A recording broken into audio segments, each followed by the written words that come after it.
Hello and welcome to Tera Online with Envy. This is going to be a character customization video in which we go over each character in the class you can go with. Our races are humans, Custonic, the Aman, which are the dragon slaves, one of my personal favorites, the Popori, which are tiny little raccoon dogs or whatever kind of tiny furry animal guys you want to be. Ellen, the big fuss about the little girl thing. Baraka, which are some ancient golem people. And the High Elves, which are your typical elves. Like I said, we're going to be going with them on, though. So, let's get this started. We're going to be making an Aman Lancer today, but I will go over each of the classes.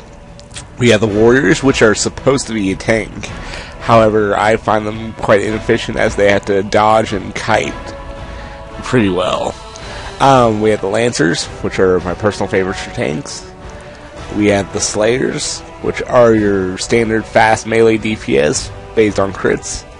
The Berserkers, which are your slower two-hand DPS. The Sorcerers, which are your I make things go boom. Archers, your sustained DPS for ranged. Your Priest, which is your burst healers. And Mystics, which are your I lay down orbs healers. But we are going to make a Lancer. So, next. There's a variety of stuff you can do to your characters, from the horns to the skin. We're going to be making... Actually, that's a pretty cool horn set, so we'll leave that there. The face. Now, this is where it gets interesting.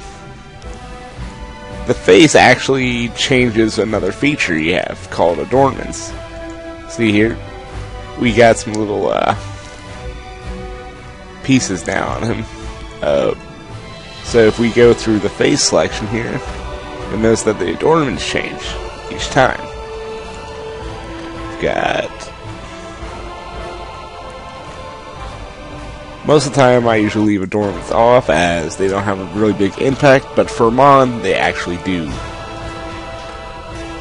At least for visual wise. Okay, we got some chin armor. Got some rather badass looking eye shields.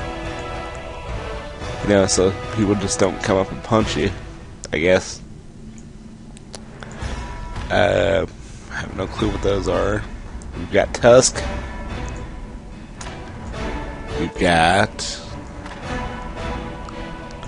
Whoop.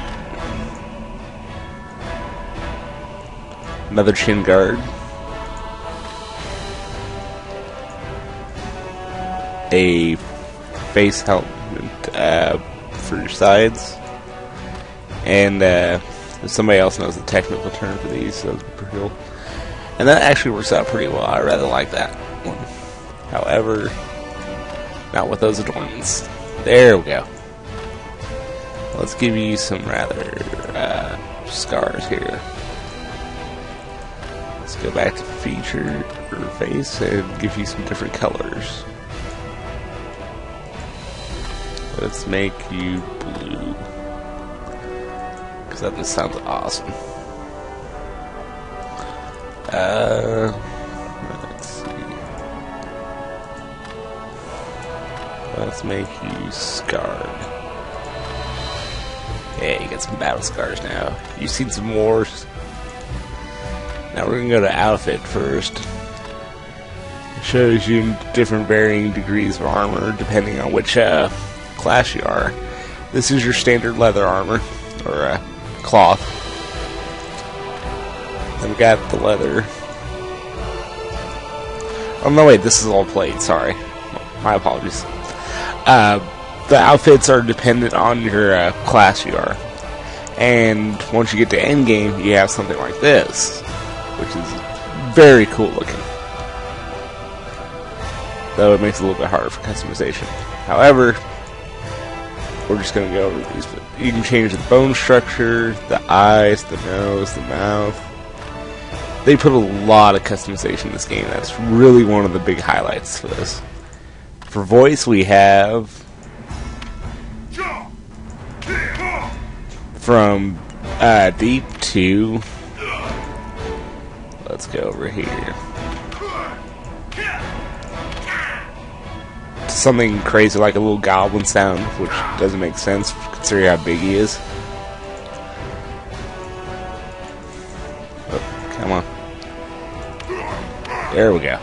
We'll give him a manly sounding voice. And his name would be Tomoza. I don't know why, just sounded good. And that's the character creator. Thank you for watching.